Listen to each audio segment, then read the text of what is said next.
Stephen Schumacher.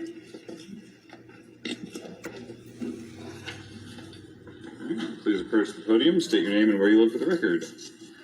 Yeah, thanks. Stephen Schumacher, Port Townsend.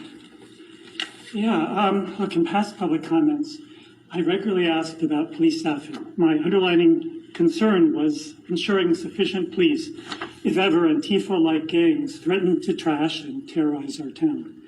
I hadn't realized until August 15th that the real question was not, could the police protect us, but would they protect us? Port Townsend city officials are in national disgrace when they directed police to do nothing but watch as elderly women were assaulted by coordinated hoodlums employing black shirt fascist techniques to disrupt and overwhelm a permitted peaceable assembly. Chief Olson's response afterwards was to downplay the criminal gang activity and blame the victims. After admitting to the Peninsula Daily News that multiple black-clad thugs were, quote, carrying police batons and were, quote, suspected to have a concealed firearm, and chiding women that their, quote, agenda was put ahead of safety, he changed his story for the leader, insinuating that the victims who suffered, quote, multiple physical and sexual assaults from assailants, quote, armed with pepper sprays, batons, and firearms, were making things up.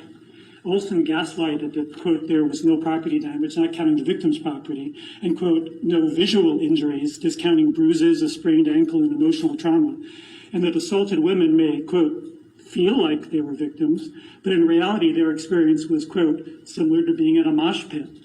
Here Olson pretends that consensual concert activity is the same thing as women being targeted and attacked by a violent street gang while his police did nothing but watch.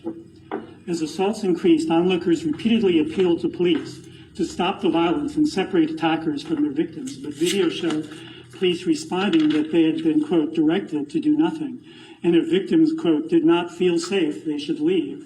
So who gave this directive to the police? Who decided that, according to Olson, quote, all our officers were primarily focused on an orderly council meeting so that none could stop nearby violent crimes under their watch?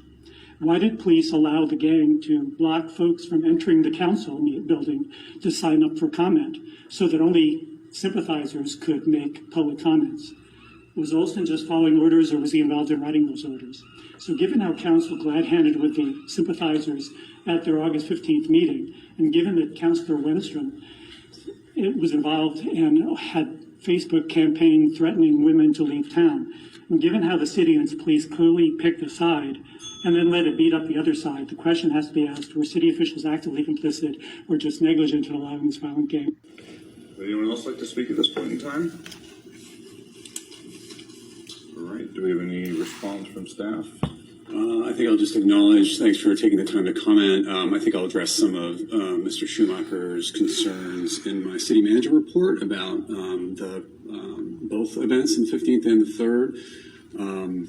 And I guess I'd shift folks in their thinking to the Q&A we put together that's online that helps explain what level of decision-making some of this issue is. And as one public commenter noted, it is a state law, so we we've been trying to use that as a resource for people to understand the issue better.